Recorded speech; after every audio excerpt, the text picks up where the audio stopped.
Good afternoon. My name is Andrew Uriarte, and I'm a proud alumnus of New York University's College of Arts and Science. But today, I'm here in my role as Associate Dean for External Affairs at the Tisch School of the Arts. Welcome to Alumni and Parents Weekend. I hope we find you and your loved ones well, and how wonderful to see so many alumni parents and friends gathering virtually for this session. Thank you for joining us. On behalf of Tisch Dean Allison Green, I have the great privilege of introducing to all of you our featured alumni speaker and moderator. But first, I'd like to take a moment to thank all those who helped make today possible. Our thanks to the NYU Alumni Association, Tisch Grad Acting, Tim Valentine, and all of our colleagues at University Development and Alumni Relations, Simone Leonora, Jessica Kolstead, and Julia Skorupko, and Joanna Puglisi at Tisch Alumni Relations. Today's moderator is Lawrence Maslan. Larry has been a faculty member at Tisch for 26 years. He is an arts professor and associate chair of the graduate acting program. He is the author of over a dozen books on popular culture and musical theater, and is the host of his own weekly radio broadcast, Broadway to Main Street, which won the 2019 ASCAP Deems Taylor Award for Best Internet Radio Program. Larry is also a documentarian, recently writing the PBS American Masters biographical film about Sammy Davis Jr. At the Tisch School of the Arts, we take great pride in our alumni who entertain, challenge, provoke, and collaborate through their work. Our featured speaker is a perfect example of this Tisch spirit. An alumnus of the Tisch Graduate Acting Program, Mahershala Ali is a two-time Academy Award-winning actor for his roles in Moonlight and Green Book. He was recently nominated for an Emmy for his supporting role in Hulu's award-winning series Rami.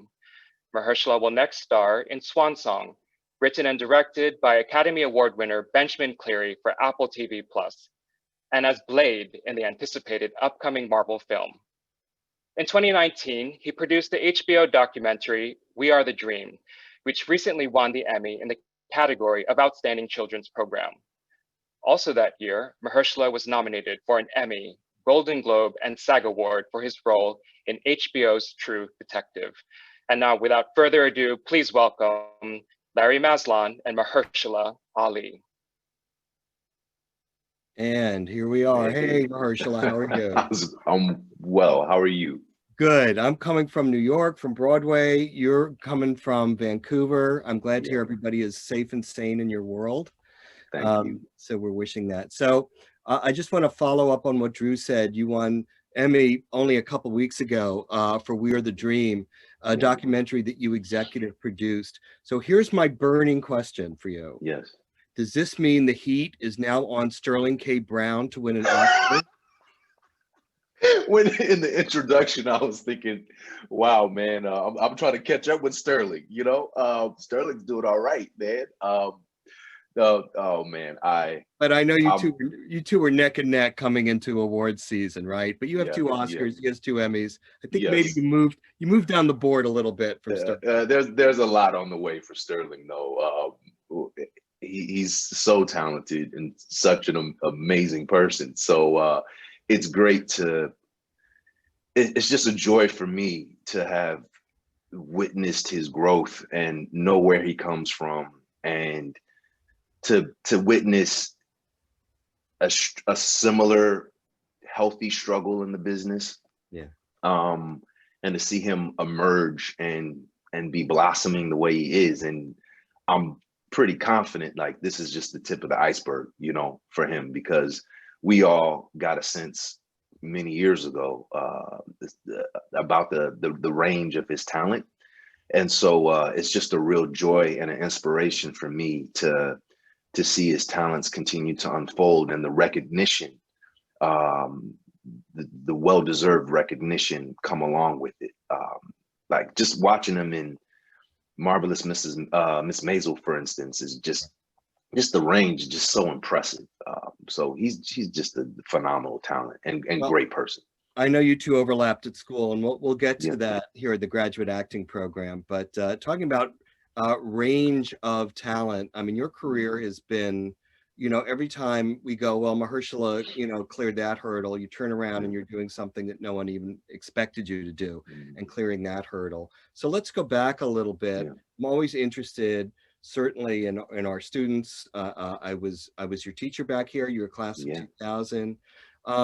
When you stepped into New York City, right? So you were a California guy, an Oakland guy, college in Oakland, you know, tell us a little bit about how you went from being a possible a writing major, a basketball player in Oakland, and the next thing we know, you're here at 721 Broadway. What was the background and what was that transition?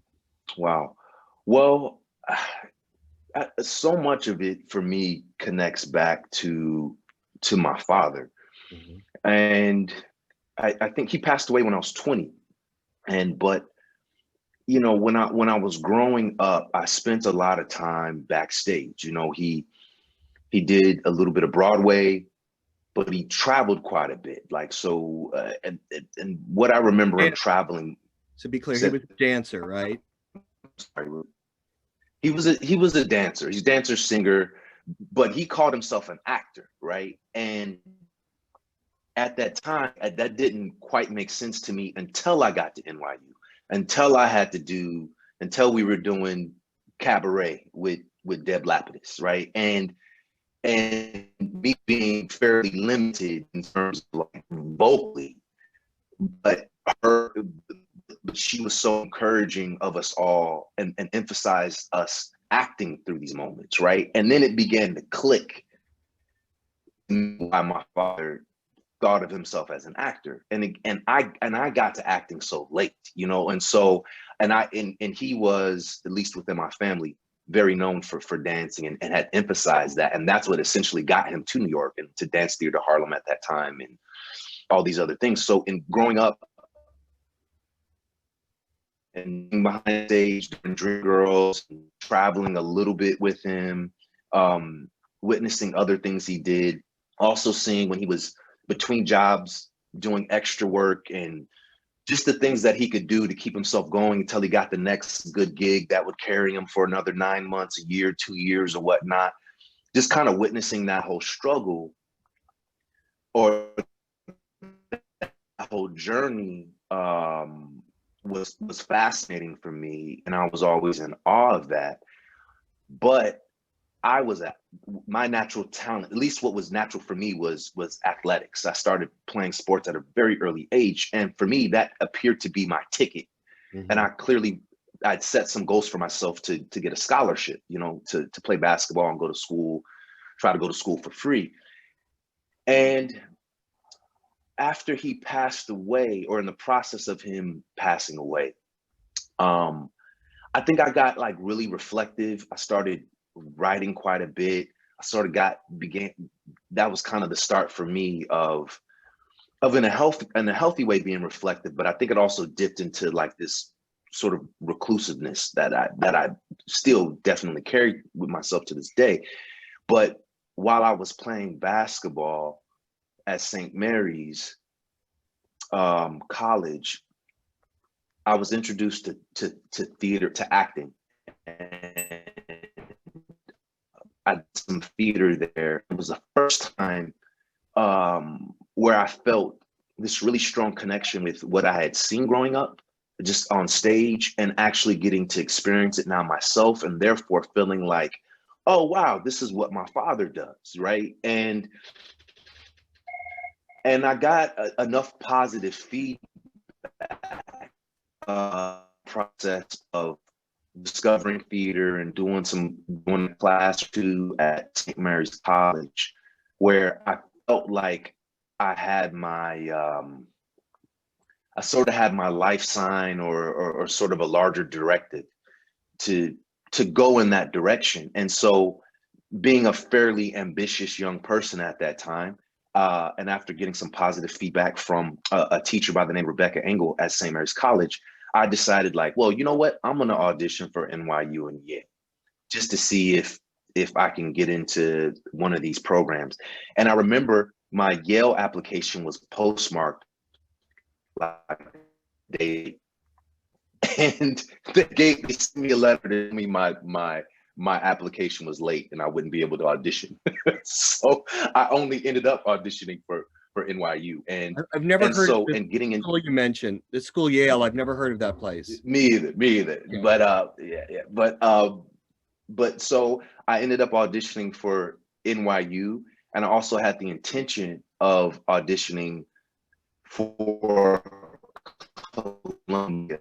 I knew I really wanted to go to NYU, and I felt like my callback in New York with Ron Van Loo and Zelda Chandler, I felt like it went well enough where I was gonna if I wasn't gonna get into NYU, I just was gonna wait another year, because I knew in my heart that's where I wanted to go. So I think the transition for me was really about, while I was at St. Mary's College in the Bay Area, I think the transition for me really was about listening to the signs and kind of taking this direction that was sort of outside of me, and taking my clues as to what I felt like I had somewhat of a natural talent for, and trying to put myself in a position where I could train and improve myself. And my experiences growing up and going to New York almost every summer, I really got fixated in being in New York, and specifically at NYU. So that's kind of how it started. So your training here is a 3-year program, as maybe many of our viewers may know, and it's pretty intense, right? So it unpacks you and takes you apart, and hopefully before you leave, you get put back together in an interesting, different way. I remember you extremely well, as always, coming off the elevator and being impeccably dressed when all your cohort were wearing, like, you know, t-shirts and stuff. And of course your major talent. But I know that one thing that you wrestled with, maybe that's a good word, is what were the range of roles you got to play? Because you had to do Chekhov, you had to do restoration comedy. And I think at one point you felt you were typecast as, if I get this right, because you have a low voice and because you have a big frame and you have gravitas, somebody old and 60 and white who gives advice. But you did get some other roles. I mean, I know you worked with Ken Washington on Blues for an Alabama Sky. Blues for an Alabama Sky was a gift. It really was a gift. And I finally felt like I'm appreciative of the other things that I got to play, because they really served me long. As far as just stretching me, and me feeling like something was so far away from me, and feeling like I had to do a lot of work at least in my mind, whether you or anyone else felt that way or not, but at least in my mind, it felt like I had to do a lot of work to metabolize that, whatever life I was trying to step into, Niels Krogstad or whoever, to be believable, right? And it was extraordinarily difficult. And then when I got to do some scene study work there's a couple of roles that came in, and that just really allowed me to breathe in a way where I felt like it was a lot less work for me. Or just some August Wilson that I got to do in scene study.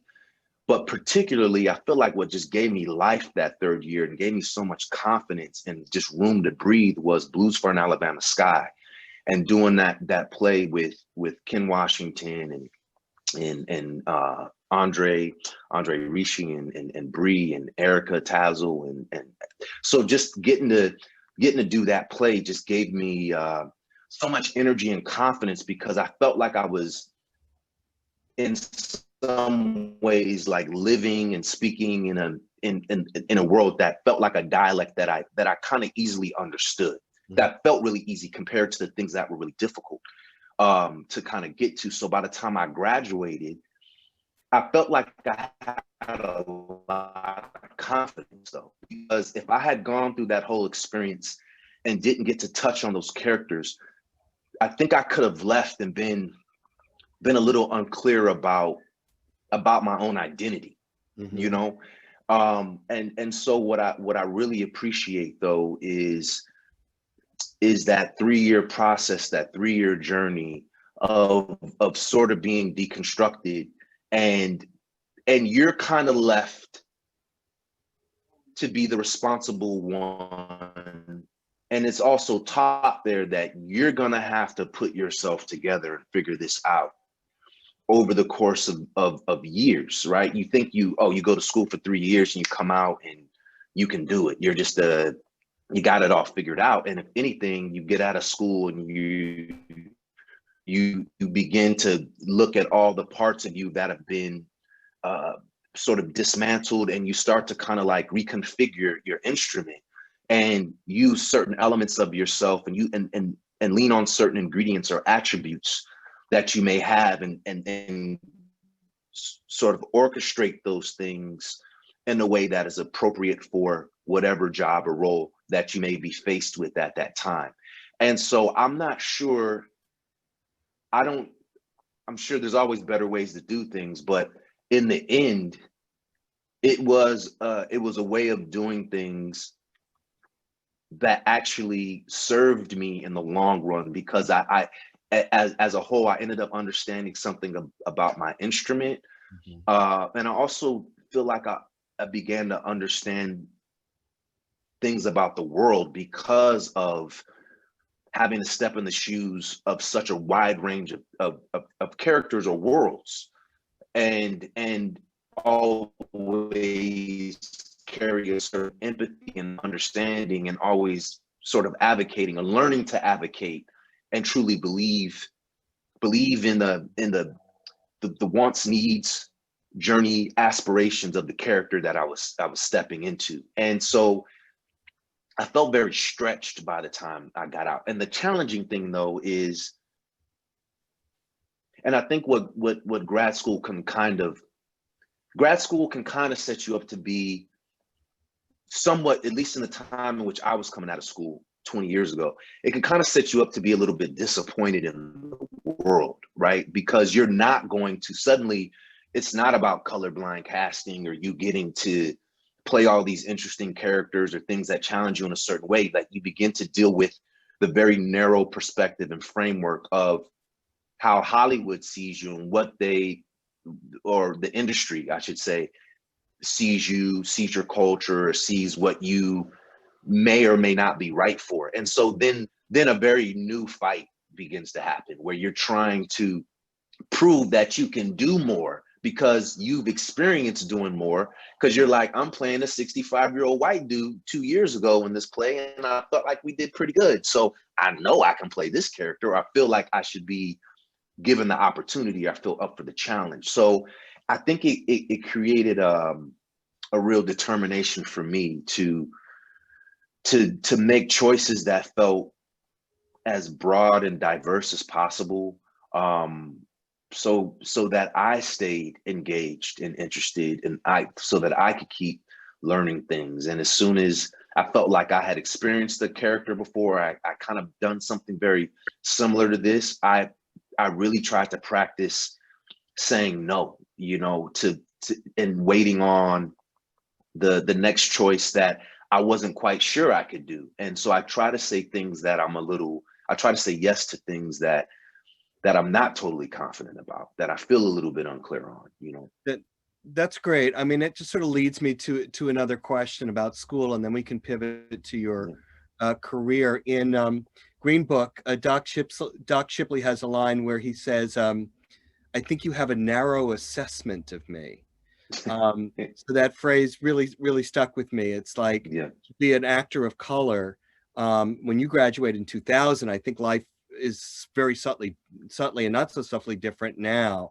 But I remember, I don't know if you were here then, that did Andre Braugher come to speak when you were? He did. Andre Braugher is one of the people that really stand out to me as from one of our visitors coming. Yeah, absolutely. Because I remember him saying, because this was 2000 or 1999, maybe even, and there wasn't as much interesting television. The miniseries, cable barely existed.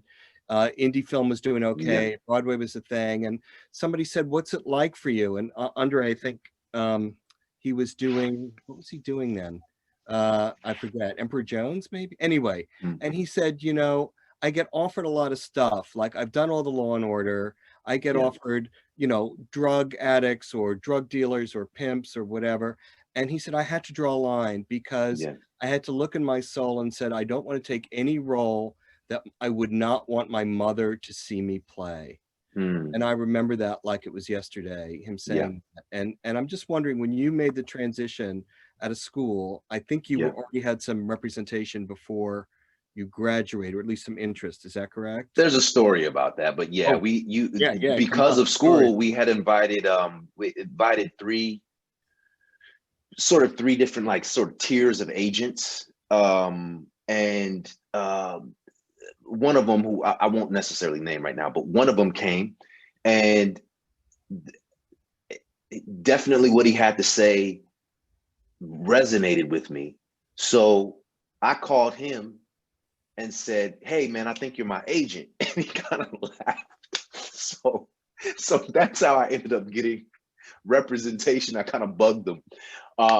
Which so therefore I had representation before I left. But what I kind of learned the hard way, I don't know if that was the move, because I think I took pressure off of what I was trying to do was take pressure off myself, so that I didn't necessarily get to showcases. And not that I felt like I was necessarily going to walk away without representation, but I was like, that I think that agent and that agency will work pretty well for me getting out of here. But what I found was he felt like he got me, and so that therefore the investment wasn't necessarily there. Like he didn't have to go through the hunt at all. And so I found myself very quickly feeling like I was working harder on my behalf than my agent was, you know? And so, I was with them maybe like a year and a half, and I booked a couple of gigs, but then I kind of moved on. But did I answer the question? That's good enough. I'll take Yeah. it. Okay. Okay. All right. I just want to sort of set up this kind of recurring idea, which we'll get to certainly when we Yeah. get to your film career, about this idea about narrow assessments and how Yeah. you moved through that. You were always Yeah. someone who said, I don't want to be assessed narrowly. Yeah. And I want to turn to one last thing about school, and then I do want to get on to your career. So I think it's an important discussion that doesn't happen a lot in our industry, because I don't know, maybe people feel like uncomfortable or they're too cool to discuss it. But I know faith is an important thing for you as Yeah. an Yeah. individual. And I Yeah. know faith was an important thing for you while you were at school, because you made a major transition, like the night before the 21st century began, right? Yeah. Yeah. Yeah. Yeah. Yeah. And then suddenly I'm like making prayer before it plays, like literally rug out, and that was like a huge transition for me that felt really necessary. And I found that I think actors are so often like spiritual beings, and I think why that is because so much is out of your control, and you feel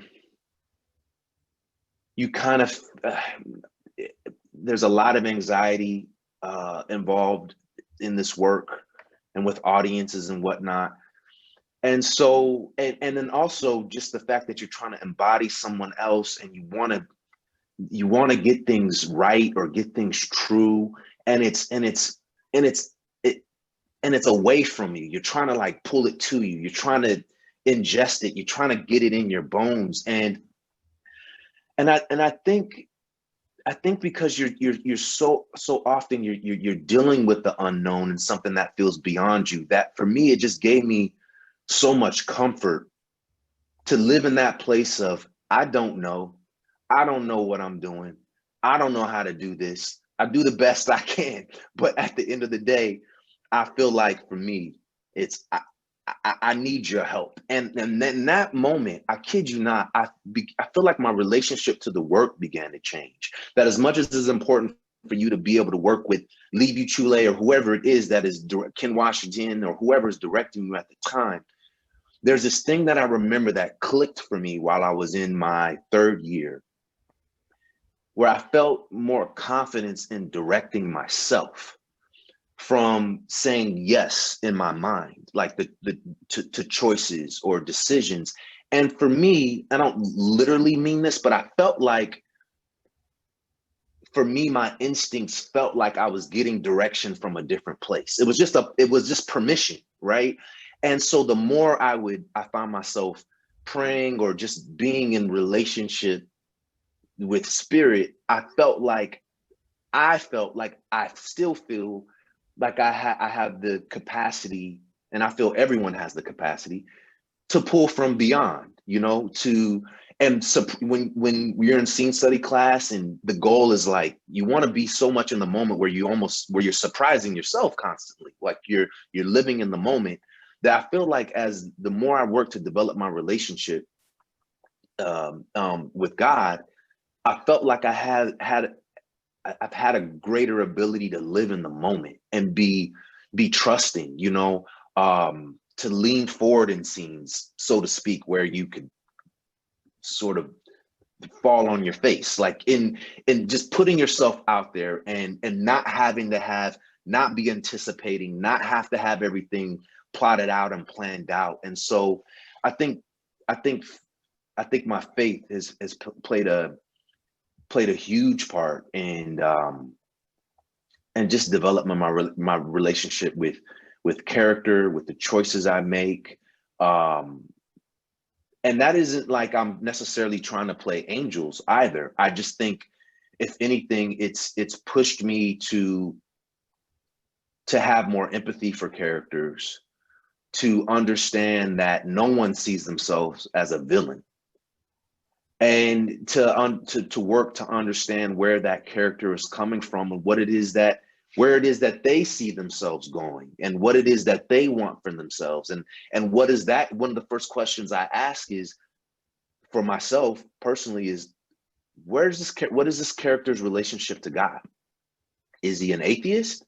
Is he in a place where he once believed, and that's not even on his mind anymore? Like, because at the end of the day, you can be memorizing and metabolizing language and dialogue and all that, but the goal to me is to watch the screen, watch storytelling, and see spirits having an experience up there on the physical plane. And so if you're sort of the gods of this world, then I have to make sure that my spirit is injected in this character. So that requires me, at least a more recent practice since Moonlight, I started praying for my characters, and asking, like, what do I need to get from you? What do I need to learn in my life from you, from that character? And what can I give you?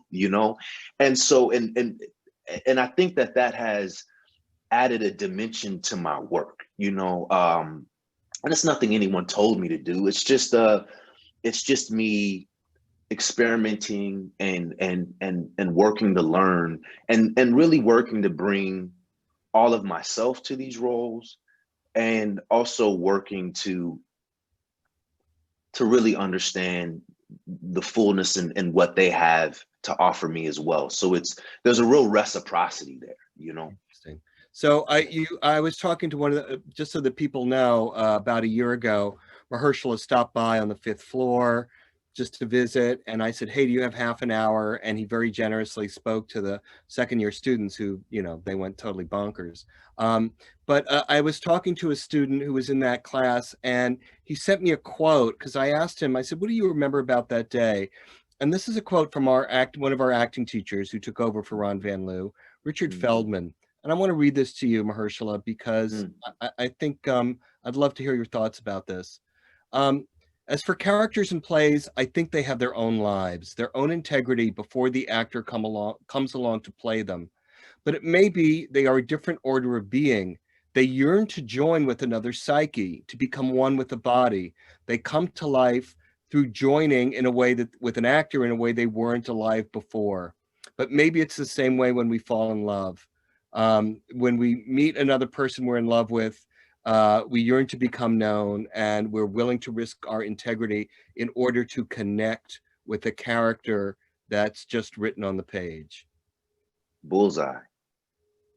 That's bullseye. That's fascinating. Yeah, absolutely. That's so well encapsulated. I 100% agree with that and believe in that. Absolutely. let's leap ahead. I mean, I have all sorts of cool notes Yeah, about Troilus and Cressida and stuff, but yeah, let's just go ahead. I know that you made a conscious decision to go to LA. You yeah, did the route, you did the TV shows, hoping to get like a few more lines and a few more yeah, pages, but it didn't feel as authentic as it could have been in that experience. yeah, And it seems, for obviously, all the praise and awards you got for Moonlight aside, that you really connected with Juan in a way that yeah, I don't think people had seen a character like that before.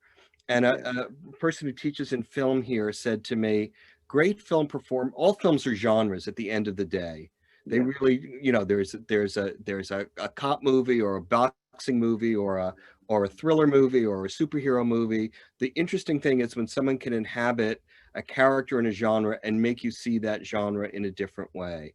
And I mm, think of Poitier in The Heat of the Night. I think of De mm, Niro in Raging Bull. I think of Julia Roberts and Erin mm, Brockovich.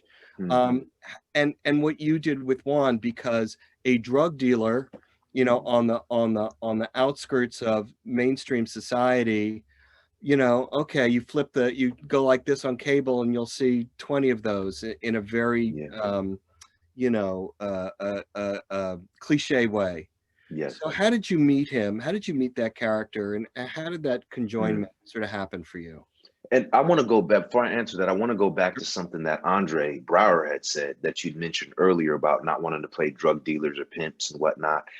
And I think a lot of that goes back to the vast majority of those experiences I imagine that he had.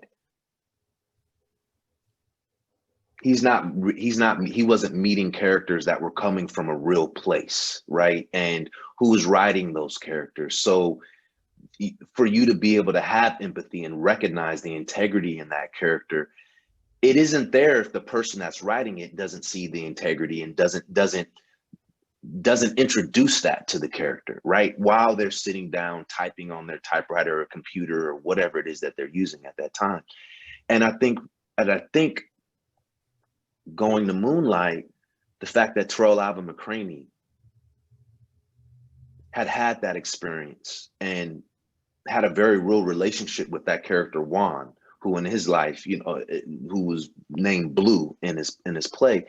Um, I think Terrence put all the Terrell had all the ingredients in that character for me to be able to read it and clearly recognize and see people that I really grew up with, and not a lot of, but there were enough versions of Juan around where I had known real people who had their little, drug hustles or doing what they need to do to get by, coming from where they come from to support their lives. And it was never a thing where it was about being flashy or being violent, and that it's so much of it was about subsidizing your income, being like having some way to support yourself because every other avenue had been essentially closed to you. And there's a real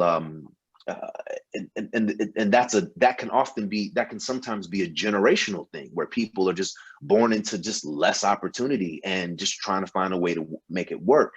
And so it was really the first time that I had read a script and put it down and just wept. Like I was just crying because the characters felt so real and I recognized them, that it felt so true. And I could feel the value and importance and the integrity moving throughout the entire piece. And so I knew I just had to be a part of that. And so I met that role from a place of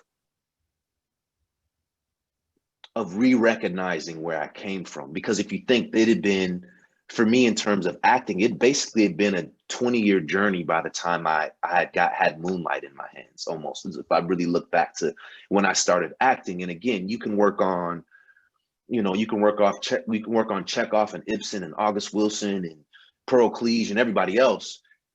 But then there was something about this writer between Terrell Alvin McCraney and Barry Jenkins having worked on the film, the fact that they were able to capture in a contemporary way characters that myself and folks from my community could really relate to.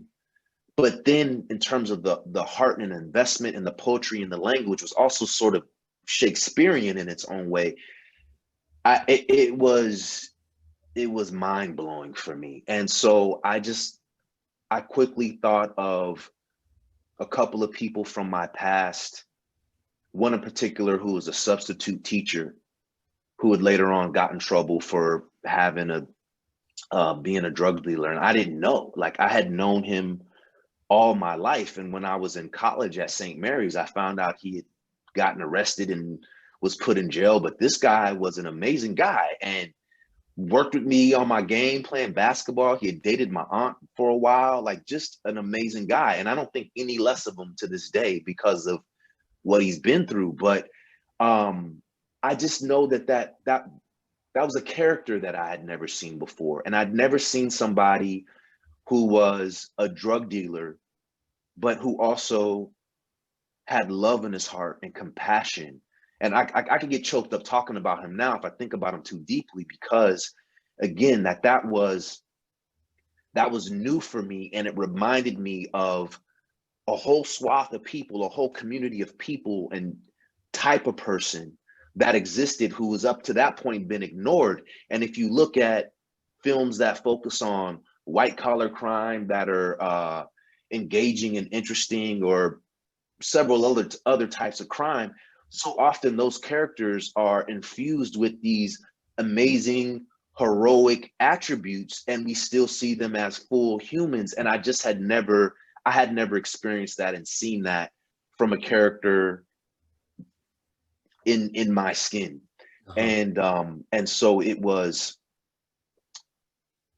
life-changing to get to step into that. And going back to our earlier sort of topic, that was the first time that I prayed for a character. Like that was the first time. And I was a little nervous about it because I didn't know if I was doing something like inappropriate or whatever. But that was the first time I really concerned myself with the spiritual well-being of the character, and really concerned myself with what I needed to get out of the character. And the thing that's kind of mind-blowing is we were on our very long 6-month press tour for Moonlight. And the reason it was so long was because we got into a festival and we got into Telluride in like September, and then we were in Toronto. And so the movie is doing well. So you just keep popping to all these other things and all the way to the Oscars. And while we were on, I feel like we may have been in England or something like that. And Terrell Alvin McCraney came to me and he shared with me that essentially the character that I played was based on a real person who was essentially his stepfather, and so that had blown me away, because I had this instinct to really make sure that I was respectful of this person and really tried to treat him like I was playing someone who really had lived before and was a real person. Mm-hmm. And later that was confirmed by Terrell. You didn't unsolicited. Know that? I didn't know that. Wow. Because I hadn't even had a conversation with him before we started shooting. I had talked to Barry Jenkins over Skype at that time. And we'd had a conversation about the part, and I had read it. I was blown away by it. And then, I don't know, 2 weeks later, I was shooting, Wow. So, yeah. But it's interesting. I mean, just rewatching it, he's such an ethical character. Yeah. Right. And you go, ethics, drug dealer in contemporary pop culture. How could those possibly coexist? Because Right. You're saying there's such a level of inauthenticity of what's going on. So fascinating. Just a couple of little nitty gritty questions about Moonlight, and then I want to move on to some other projects. Sure. Time has flown, Mahershala. So detail work as an actor. The car, which is blue, I just know. Is it an Impala? Yeah. Yes. Yeah, I believe earrings, so. Yes. The mustache, the sneakers, and then I compare it to Green Book. The Yeah. mustache is very subtly different in that. The Yeah. cufflinks, Yeah. all these details. How much of that do you get to bring into, say, those two films? Yeah. And how important are those little things that maybe only somebody who watches a movie like 10 times is going to pick up on? But how Yeah. important are they to you, those details? They're key, and that's something that I got from school. You know, just learning about the creating nuance. One of the things I remember most, if you watch Moonlight, because of the shoes and the weight of the shoes and the heat in Miami, I kind of tried to allow all my weight to kind of drop. And my pace is different, you know, and so I tried to be conscious of my walk, my posture, and then compared to Green Book, which I shot. I shot after that. I very, very conscious of what I was always doing with my spine and trying to take what I always would think about with Green Book.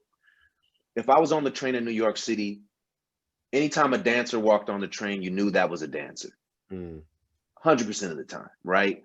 So that has to be true for other professions. And I felt like if I'm a pianist of that level, you have to be able to see that to some degree, walking on the street or sitting in the car, right? In terms of like the do-rag in Moonlight, the gold grill, I had read the script and I saw that he had a grill later on. And so I checked in with Barry to see if I could have one for Juan, you know, because it would serve to be a nice echo later on for when Black has grown up. And he was like, yeah, sure, that's a great idea. So I went to Fulton Street Mall in Brooklyn because I was living in Brooklyn at the time, and I had a little grill made.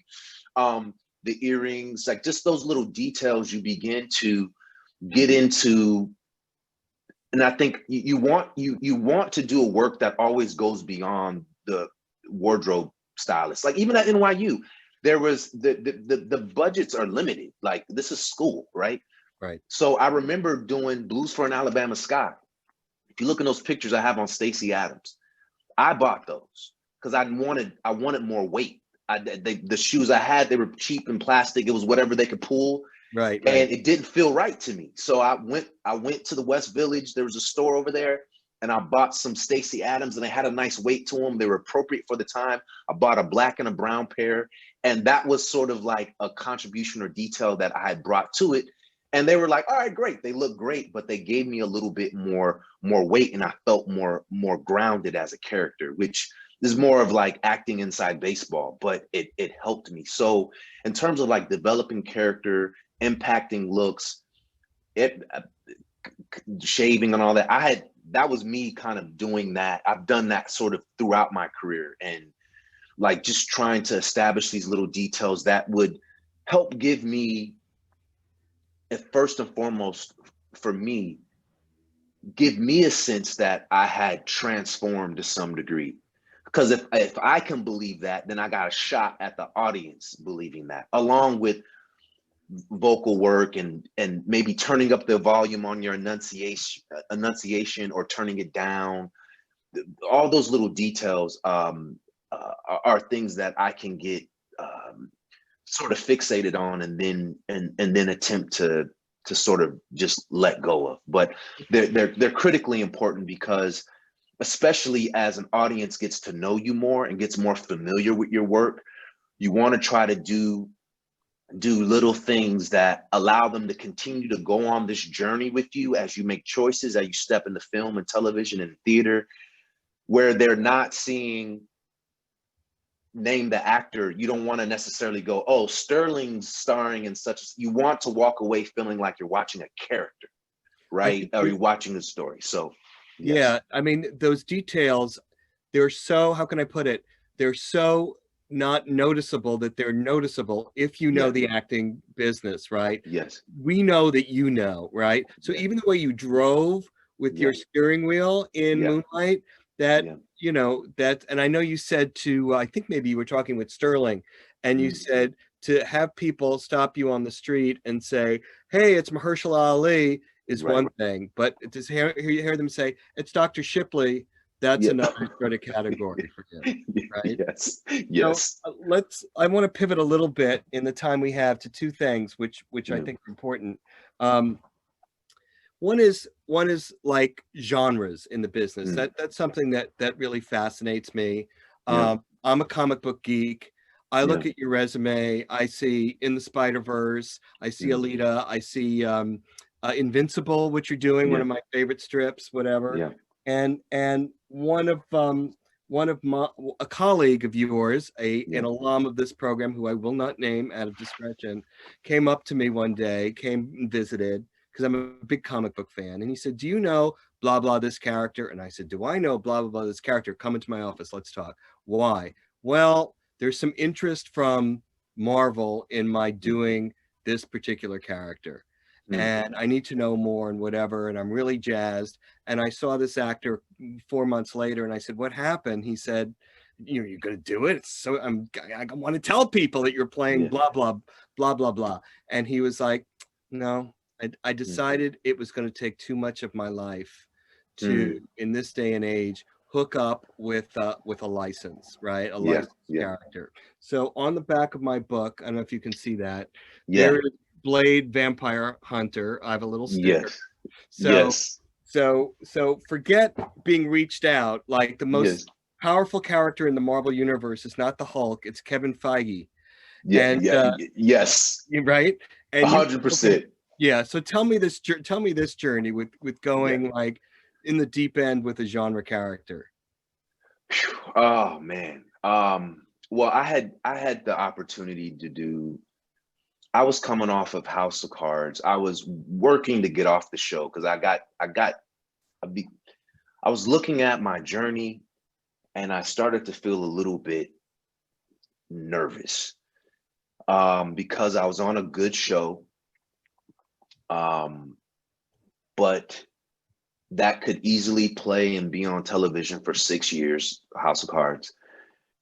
And it wasn't growing. You know, my part wasn't growing. I was able to make an introduction in season 1, and I was excited and happy to be working. And it was the first Netflix show, it was the first binge show and all that. And so that was a new genre, so to speak, and just new space.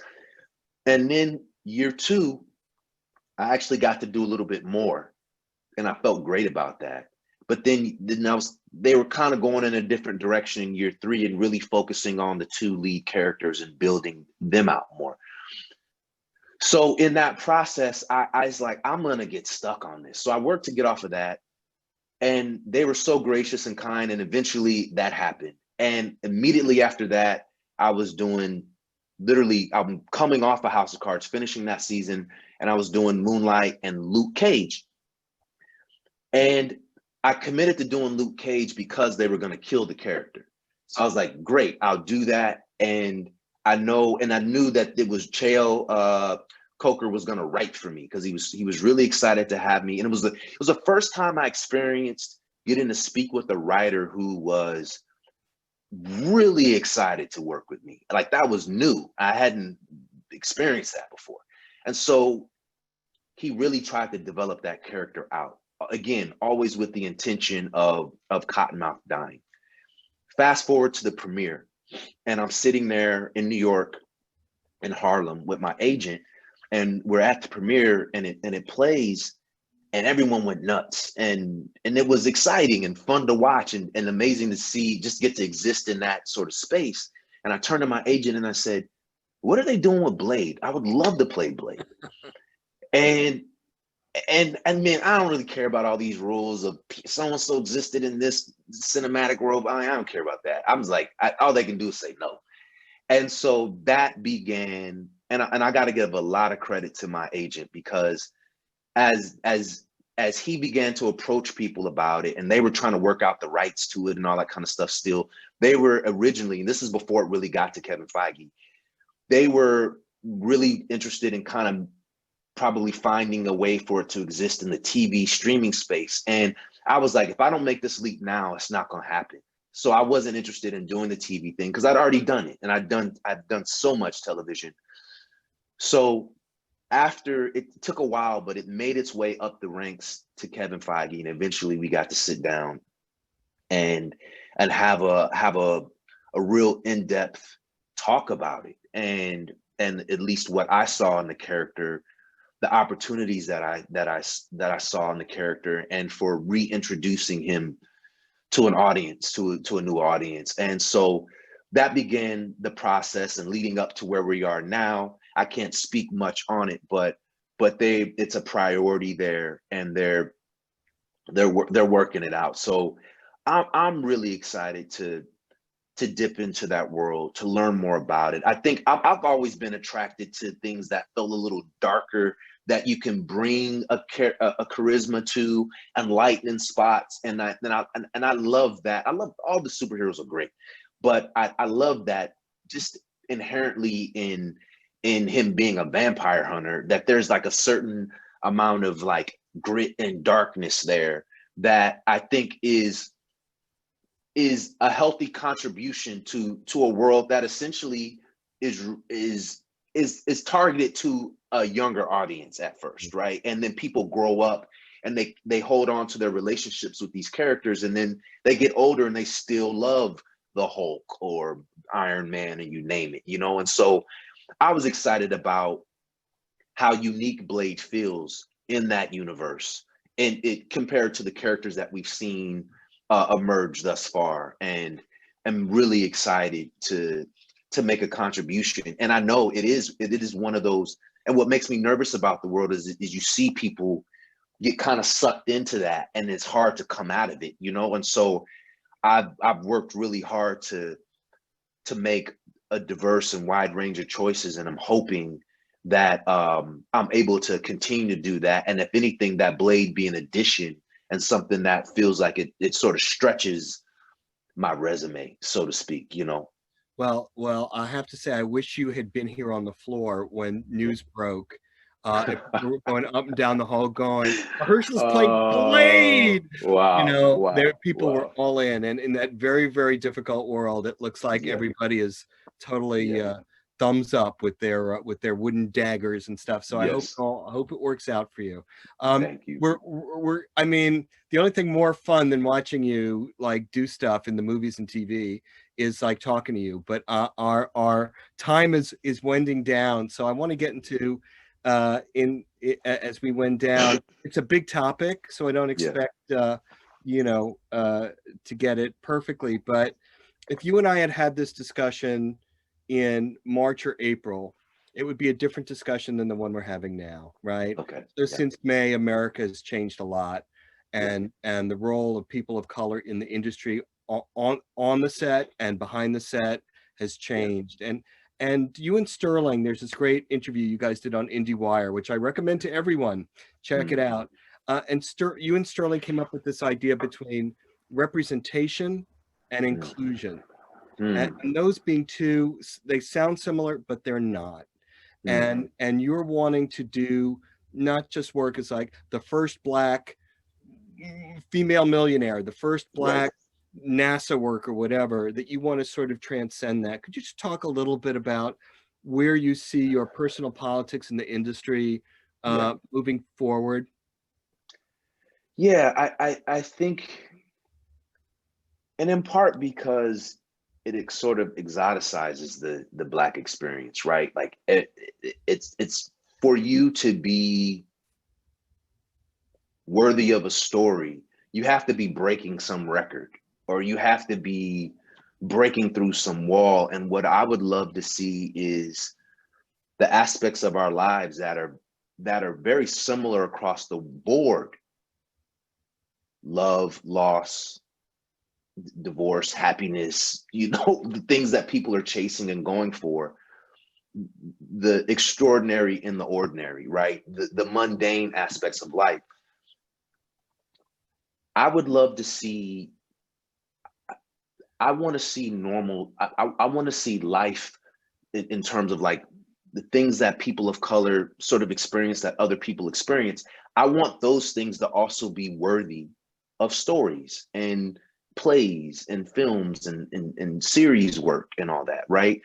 And I think in that way, that's when you, for instance, Marriage Story is a great example. Like that's the kind of thing where there should be a Latinx couple or what have you that has their version of a Marriage Story, not like a copy of that, but just simply like that's a couple on a journey going through an experience, you know? And so there's so many wonderful stories of African Americans and people of color breaking the color barrier across the board. But to me, in my mind, if you look at the pie of projects of people of color that are greenlit, that aspect of it, the extraordinary aspect, is taking too much of that piece. It has too much of the pie, and so therefore,